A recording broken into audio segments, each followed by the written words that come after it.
할렐루야. 우리 주님이 언제 오실지 모르지만 갑자기 오신다고 했는데 저는 항상 오후 예배 때 오시면 얼마나 좋을까 그렇게 생각합니다. 그래서 도망가던 사람들은 다시 돌아와야 하는 일이 있기 때문에 오늘 이 자리에 있는 분들이 복이 있기를 주님의 이름으로 축복합니다. 오늘 우리 찬양대 헌신 예배인데 여러분, 우리가 예배, 구약에서는 제사라고 합니다. 이 제사의 뜻이 뭐냐고 하니까 가까이 하다라는 뜻입니다. 아담과 하와가 하나님과 동행했습니다. 부족함이 없었습니다. 그곳은 늘 기쁘고 행복하고 감격이고 만족만 있었습니다. 이 땅에처럼 지루함이나 괴로움이나 슬픔이나 탄식이나 질투나 상처가 없었습니다. 그랬는데 죄로 인하여 하나님과 단절되고 에덴에서 쫓겨납니다. 그 에덴에 쫓겨난 사람들이 하나님께 가까이 가고 싶었는데 여러분, 갈 수가 없었습니다. 죄로. 그래서 그들 스스로는 죄인이 하나님께 가까이 할 수 없어서 제사라는 방법을 통하여 양의 피로 자신의 죄를 덮고 하나님께 나아가 하나님을 만나고 하나님께 제사할 수 있게 되었던 것입니다. 예배의 성공은 하나님을 만나는 것입니다. 예배의 성공은 하나님을 기쁘시게 하는 것입니다. 진실하지 않는 것은 하나님을 감동시킬 수 없습니다. 하나님은 오늘 이곳에 온 저와 여러분의 예배를 받으실 줄 믿습니다.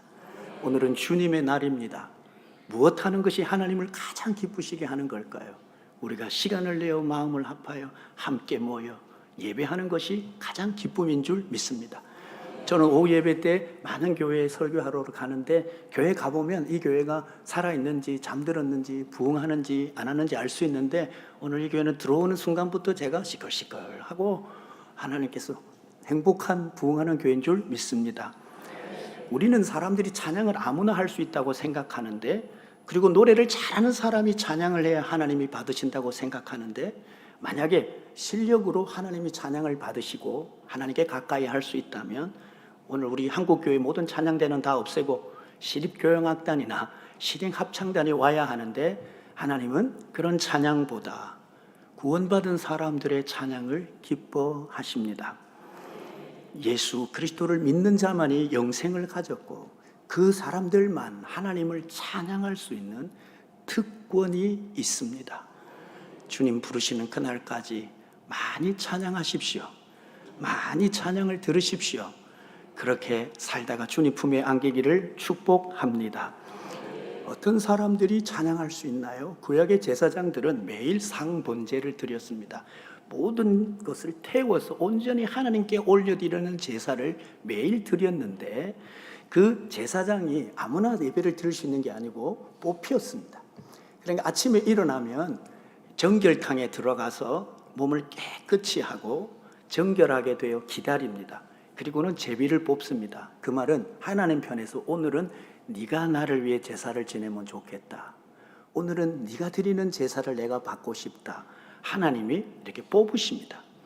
그러니까 이 제사장들은 다 매일 상번제를 섬길 수 있는 것이 아니라 뽑힌 사람만이 드리는 거예요. 그러니까 다 정결하게 하고 있는데 내가 안 뽑히면 못 드리는 거예요. 오늘 여러분들은 여러분이 시간을 내서 나온 것 같지만 하나님 편에 볼 때 여러분을 뽑으신 거예요. 오늘은 여자는 다 쓸어버리고 남자만 뽑으신 거예요. 할렐루야. 네. 우리 남자분들이 찬양하니까 군대 같았어요. 막 오후에 잠이 오는데 정신이 바짝 든 줄 믿습니다. 제가 지난번에도 이 교회 왔는데 회중 찬송을 너무 잘하시는 것 같아요. 찬송만 해도 은혜가 되는. 오후 예배 때 여러분 이런 찬양 드리는 교회가 잘 없습니다. 옆에 인사합시다. 참 좋은 교회 나오셨습니다. 네. 다른 교회에서 얘기해 줘야 되지 자기들끼리 얘기하면 이상하잖아요. 네. 그러니까 첫 번째 우리가 하나님께 찬양할 수 있는 사람은 정결한 사람. 그래서 여러분, 우리는 늘 정결하지 않잖아요. 마음이나 입술이나 행함이 여러분 부정할 때가 많습니다. 우리의 구습에 우리의 옛 마음과 옛 사람이 충동질 당하여 우리는 성령의 사람임에도 불구하고 육의 사람의 말을 하고 행동을 할 때가 많지요. 그래서 우리는 구약의 제사장들이 여러분 짐승의 피로 덮고 하나님께 가까이 갈 수 있었듯이 이제 우리는 예수 그리스도의 보혈로 믿는 자는 공로 없으나 긍휼의 하나님 앞에 주의 보혈로 성전에 들어가 하나님을 만나는 담대함을 가진 줄 믿습니다. 그래서 우리가 예배하기 전에요, 찬양대가 찬양하기 전에 연습도 해야지만 가장 중요한 것은 하나님 저를 돌아봅니다. 부부싸움 한 분들은 회개하고 서야 하고요. 어젯밤에 한잔하고 실수한 분은 회개하고 서야 하고요. 아직까지 미스박 만나고 계신 분이 혹시라도 계시면 정리하고 부르셔야 하나님이 받으십니다. 웃는 분들은 아무도 아닌 줄, 근데 여기는 안 웃는 거 보니까 수상한 분이 몇 분 있는 것 같은데 죄송합니다. 예. 그래서 정결한 자가 하나님의 찬송을 드릴 수 있고 하나님이 그 찬송을 받으신다. 여러분, 조수미가 와서 노래 부른다고 하나님 받으시지 않아요. 그 자녀의 권세가 얼마나 크냐면요, 여러분, 자녀보다 더 예쁜 애들이 손주지요. 이번 명절날 손주가 와서 뭐 했습니까? 그렇게 안 웃던 분이, 썰렁한 얘기한다고 안 웃던 분이 손주가 나와가지고 무슨 행동을 했는데 온 집안이 난리가 났습니다. 그 손주가 뭘 했냐니까 아주 특별한 일을 했는데 잼잼을 했습니다. 잼잼. 그러니까 온 집안이 박수치고 난리가 났습니다. 누가 한 거있기 때문에 그래요? 내 자녀가 한 거기 때문에. 근데 그 집안이 이제 뒤집어졌는데 이 아이가 뭘 했냐니 도리도리를 한 거예요. 도리도리 하면서 짝짝꿍을 한 거예요. 짝짝꿍. 여러분, 무슨 뜻일까요? 하나님은 주님의 자녀가 진실하게 거룩함으로 찬양하면 기뻐 받으십니다. 하나님 기뻐 노래하시고 하나님 기뻐 춤을 추십니다. 여러분, 우리가 예배할 때 나의 하나님의 예배를 지금 어떤 마음으로 받고 계실까를 늘 생각하며 예배 드려야 됩니다. 오늘 누가 나왔나 안 나왔는 중요치 않습니다. 하나님이 내 예배를 통해 기뻐하고 계신가, 근심하고 계신가, 여러분, 그것을 살피고 예배해야 성공할 수 있습니다. 우리 모두 예배 가운데 살아계신 이 예배를 잊고까지 받으러 오신 하나님을 만날 수 있기를 축복합니다. 가까이 하시기를 축복합니다. 그래서 가장 큰 축복이 뭡니까? 연합하고 동행하는 거예요. 여러분, 축도가 뭡니까? 이제부터 영원까지 성부와 성자와 성령 삼위일체 하나님이 너희와 함께 있을지어다. 여러분, 이게 가장 큰 복입니다. 여러분, 그래서 가까이, 예배의 성공은 하나님을 만나고 가까이 하는 것입니다. 삶의 예배의 성공은 주님과 동행하는 것입니다. 저와 여러분이 주님을 만나고 살아계신 하나님과 동행할 수 있기를 축복합니다. 두 번째는 하나님이 받으시는 찬양은 최고의 것, 최선을 다해서 드려야 합니다. 여러분, 우리가 이제 계절이 바뀌어서 이제 오늘부터 쌀쌀하니까 반팔은 접어두고 긴팔을 입어야 되는데, 여러분, 자매 여러분, 장롱을 열면 옷은 가득 찼는데 뭐 할 만한 옷이 없습니까? 입을 만한 옷이 없습니다. 그러면 주일날 어떤 옷을 입어야 할까요? 어떤 옷을 입어도 괜찮습니다. 어떤 분은 등산복을 입은다고 뭐라 하지 마십시오. 등산복을 입어도 됩니다. 그러나 자기가 가진 옷 중에서 가장 좋은 옷이 등산복일 때는 괜찮습니다. 그러나 등산복 옆에 양복도 있고 등산복 옆에 드레스도 있는데 그 등산복을 입고 온 사람은 최고의 것을 드린 사람이 아닙니다.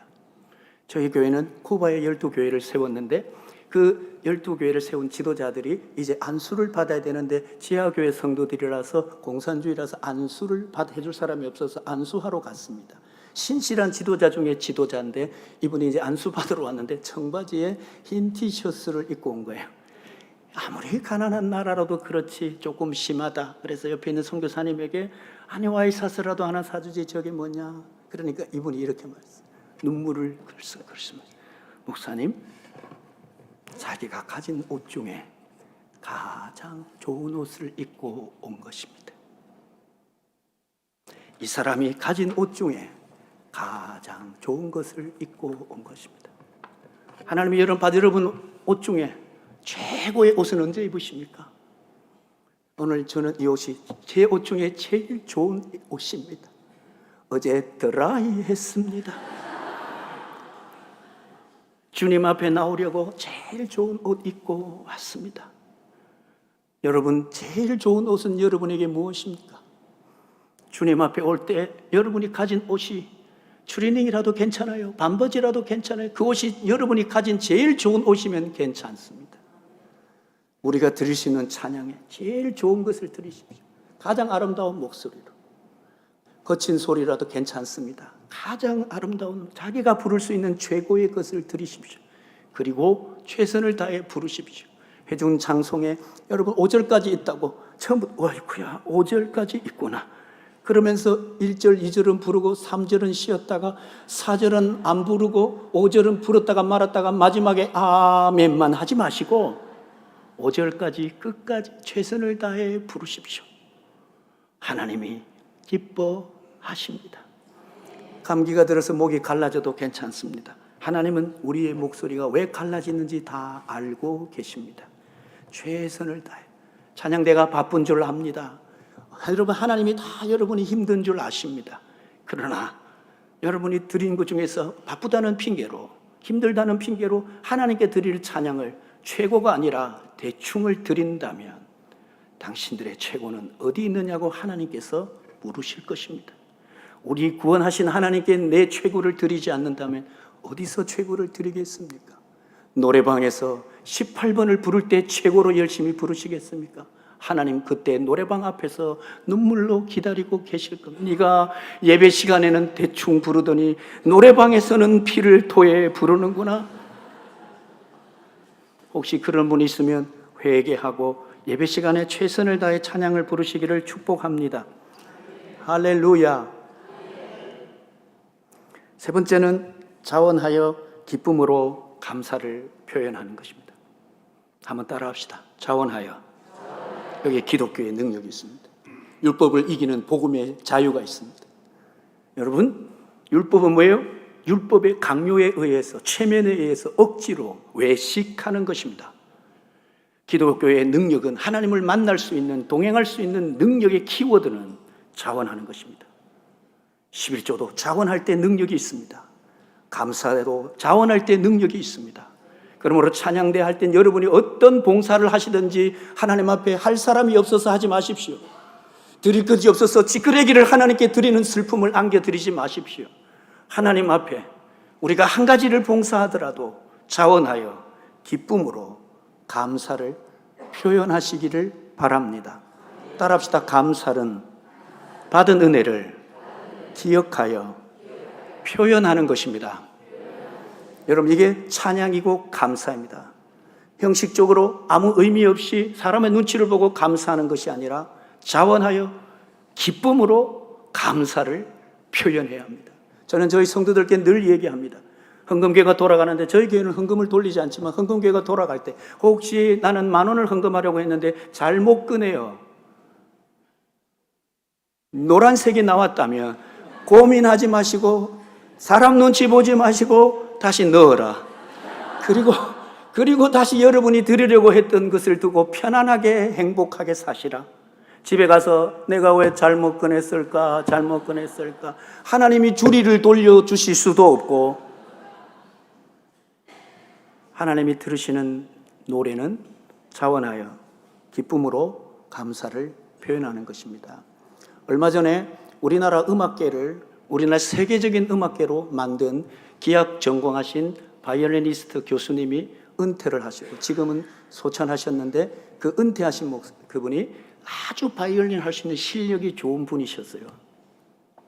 그런데 한국에 오니까 너무 교육 시스템이 안 좋은 거예요. 그래서 자기가 연주자가 될 것인가 스승이 될 것인가 고민하다가 한국의 음악의 미래를 위해 내가 연주자의 화려함을 포기하고 스승이 되어야 되겠다. 그래서 그 이후로 그분이 대학을 세우시고 우리는 한예종이죠. 그 이후로부터 제자들이 자라서 우리나라가 지금 유럽에서 콩쿠르를 하면요 세계에서 다 1등해요. 참 그런데 누군가의 헌신이 있었는데 이분이 이제 정년 은퇴 음악회를 하는 거예요. 그런데 그 이후에 제자들이 이분을 위해 준비한 게 있었어요. 제가 여러분 영상이 있어서 예화를 하나 보도록 하겠습니다.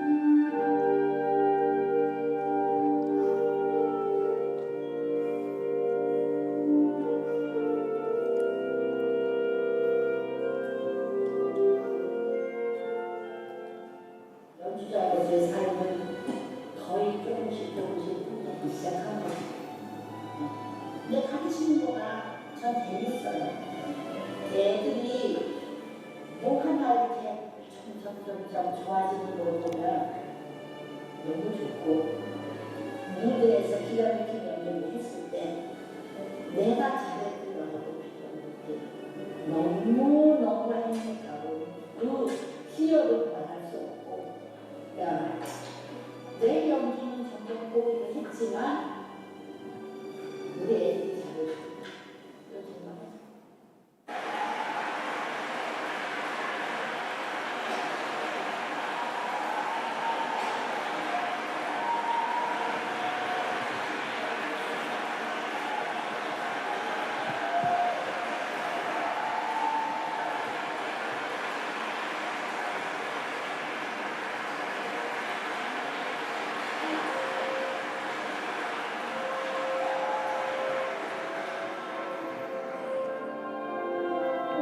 제자들이 자원해서 선생님에 대한 감사를 표현합니다. 자원하여 기쁨으로.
오늘 이 모습이 하나님이 받으셔야 할 모습입니다.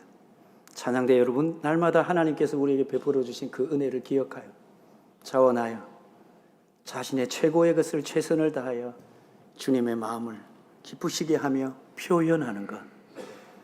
여러분, 감사 헌금만 드리지 마십시오. 여러분이 자원하여 마음을 표현하는 것입니다. 날마다 여러분의 찬양이 하나님의 기쁘게 하고 하나님이 감격스러워하고 하나님이 너무 좋아 고마워하시는 그런 찬양의 표현이 될 수 있기를 축복합니다. 그래서 매주일 찬양대가 찬양을 올려드릴 때마다 하나님이 이 찬양이 좋으셔서 하늘 문 여시고 임재하시고 이분들의 찬양을 받으시고 저와 여러분 모두에게 복을 주시는 그런 예배가 되기를 주님의 이름으로 축복합니다. 마지막으로 주님을 조건적으로 섬기는 자들이 아니고 자신의 기쁨이나 자신의 영광을 위해서 노라는 사람이 아니고 하나님을 사랑해서 하는 고백을 받기를 원하십니다. 하나님을 사랑하는 자, 곧 그 뜻대로 부르심을 입은 자들을 찾고 계십니다. 여러분, 부모가 자녀에게 헌신을 받을 때에 사랑해서 잘 되기를 바랍니까? 잘 키워서 뭘 바라고 잘 되기를 바랍니까? 부모는 자식이 잘 될 수만 있으면 뭐든지 합니다. 그래서 무슨 조건을 달지 않습니다. 어떻게라도 희생해서 자식이 잘 될 수만 있으면 뭐든지 합니다. 그건 조건이 아닙니다. 사랑입니다. 찬양대 여러분들은 어떤 마음으로 하나님께 찬양합니까? 내가 찬양대원이니까 나 아니면 봉사할 사람이 없으니까가 아니라 우리 모두가 하나님을 사랑해서 헌신할 수 있기를 축복합니다. 저는 주님을 사랑해서 목사가 되었습니다. 이 사랑이 식지 않고 끝까지 목사 잘 하다가 주님 앞에 주님 품에 안기는 것이 저의 목표입니다.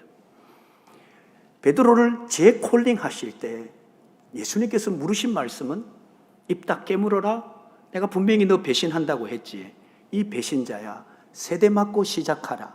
이렇게 안 하시고 부활하신 예수님이 배신한 제자들에게 베드로에게 물으신 말씀은 네가 나를 아직도 사랑하고 있느냐? 그렇다면 내 일을 해다오.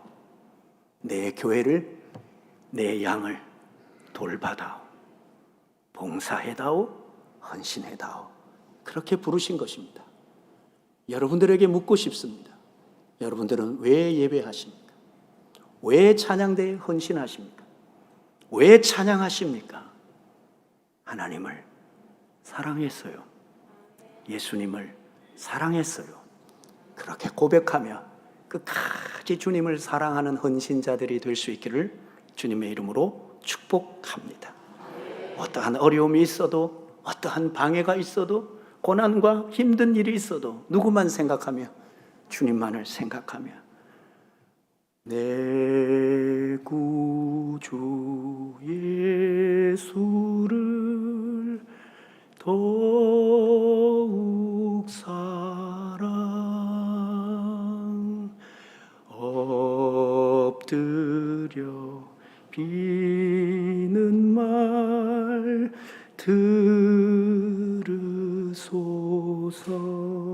들으소서. 내 진정 소원이 내 구주 예수를 더욱 사랑 더욱 사랑. 숨질 때 하는 말 이것일 듯. 예수님 사랑합니다. 나의 주님 사랑합니다. 복 받기 위해서 여러분 복 주십니다. 믿으시면 아멘. 그러나 복 받기 위해서가 문제가 아니고 주님을 사랑해서 예배하고 찬양대하고 교사하고 모든 헌신자들이 될 수 있기를 축복합니다. 제가 이 간증을 하고 마치겠습니다. 양해해 주시기 바랍니다. 저는 여러분이 오늘 보시다시피 이 높은 계단도 올라오기 힘든 목사입니다. 그래서 저는 신대원 다닐 때도 목회를 포기할 뻔한 사람인데 하나님께서 제 마음에 목회는 내가 하니까 너는 순종만 해라 해서 목회가 됐어요. 어느 날 선교를 하러 가는데 하나님께서 이 다리로 뭘 하겠습니까? 하니까 하나님께서 네가 밟는 땅마다 내가 교회를 세우겠다. 그런 거 잊어버리고 살았어요. 근데 하나님께서 제 삶을 되돌아보는데 하나님이 다 이루셨어요. 제가 이걸 다 간증하기 힘드니까 하나님께서 저와 함께 하신 영상을 짧게 말씀해 나누겠습니다. 이건 자랑이 아니고 하나님께서 저를 어떻게 이끌어 주셨는지 하나님께 순종하며 하나님께서 역사하신 부분을 나누려고 합니다. 그래서 네가 밟는 곳마다 내 나라와 교회를 세우겠다 하셨어요. 그래서 가는 곳마다 하나님께서 아름다운 교회를 잘 세우게 하셨는데 우리 잠깐 영상을 보겠습니다.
할렐루야. 하신 하나님이 하신 일들을 찬양합니다. 세상 속에 살지만 세상을 보지 맙시다. 내 한계에 사로잡히지 맙시다. 우리 반주자님 288장 찬송 반주 좀 해주세요. 저와 여러분이 현실 앞에 땅만 바라보는 사람들이 예수 믿는 사람 아닙니다. 여러분, 우리는 하늘나라로 올라갈 사람들입니다. 하늘에 속한 사람들입니다.